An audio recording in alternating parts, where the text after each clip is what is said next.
సముద్రపు అలల తాకిడికి తీవ్రంగా నష్టపోయిన ఉప్పాడ సముద్ర తీరాన్ని కాకినాడ జిల్లా కలెక్టర్ షాన్ మోహన్ పరిశీలించారు. కొత్తపల్లి మండలం ఉప్పాడ సుబ్బంపేట వద్ద సముద్రపు నీరు రోడ్లు జనావాసాల్లోకి చేరడాన్ని ఆయన స్వయంగా పరిశీలించారు. ఈ సందర్భంగా ఆయన అధికారులతో మాట్లాడి నష్టాన్ని అంచనా వేసి తక్షణమే పరిష్కార చర్యలు చేపట్టాలని ఆదేశించారు. జిల్లాలోని అన్ని శాఖల అధికారులు ప్రజలకు 24 గంటలు అందుబాటులో ఉండాలని సూచించారు. అనంతరం కలెక్టర్ తీర ప్రాంత ప్రజలతో మాట్లాడి వారికి ధైర్యం చెప్పారు. ప్రభుత్వం అన్ని వేళలా మీకు అండగా ఉంటుంది అని భరోసా ఇచ్చారు.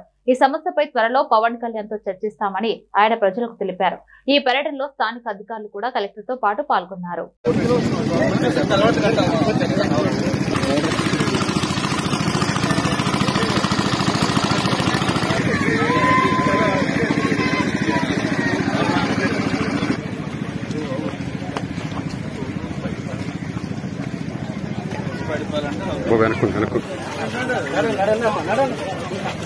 లైవ్